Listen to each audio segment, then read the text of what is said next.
start of the new year, 2025.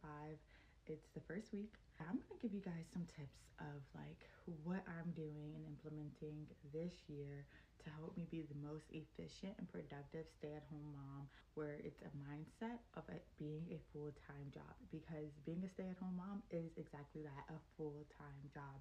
And I feel like myself, it was a lot of work, but I wasn't having it work for me. I was just letting being a full-time mom work me. So I was worked to the bone, okay? I made it a point.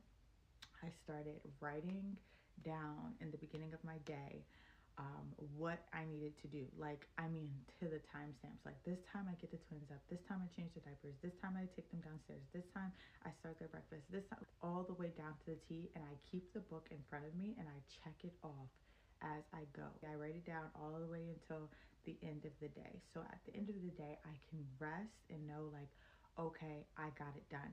So I do a daily to-do list instead of a like weekly, because that leads to procrastination. And if you're anything like me, I procrastinate because, one, I'm pregnant, to be pregnant and have twins, but at the same time it's doable. Like, it is doable. And I'm also adapting in this new year, working on my mindset and using my words properly. It's not hard, it's just I need to make a routine that works better for this stage of my life. Getting in a routine, a written down routine, so you can hold yourself accountable. Like, as when you go for a job and they give you your task of what you have to complete, you get that done. Literally holding yourself accountable all 2025 is literally what my motto is. Praying. Like, I've read scriptures that I'm going to insert about what God says a woman is and how to be a housekeeper. And I'm not doing it for anybody else but for God. Like, how to be a good wife, how to be a good homemaker. What does that look like?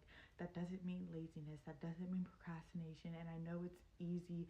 It's easy for stay-at-home moms to feel like, oh, there's so much to do throughout the day, but just remember that you're doing it for God and that you're not doing it for the appeasal of, social media or for your man or whatever. Do it for God, because that way you will feel more fulfilled at the end of the day, knowing like, okay, I did my job. I performed well for God, and I'm serving God well in this field that I am in, because being a stay-at-home mom is a full-time job. So like, it's not like you go to work, you do your best, and God says good job. The same way, you wake up every day, God says good job. And so that's the route that I'm taking this year, just for my mental health, for my physical health, and for my spiritual health. It all goes hand in hand. And then the reward at the end of the day, but what I'm looking for is, at the end of the day, knowing I pleased God, I pleased myself, and I see the fruit of my work in my house, in my home. What does it look like? What does it feel like? What is the environment like? What am I feeding myself? What am I feeding my kids? What am I feeding my man?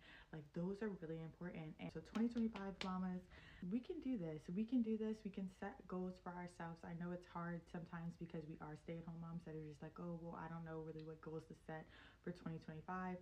This is the goals that you can set, and talking about it and encouraging you guys, and I give the encouragement, and it's just like, we're all winning together. We're all going to be the best stay-at-home moms that we possibly can be for our families, and we're going to see the fruit of it, and God is going to say, well done. So yeah, that's my little shoo. Peace out.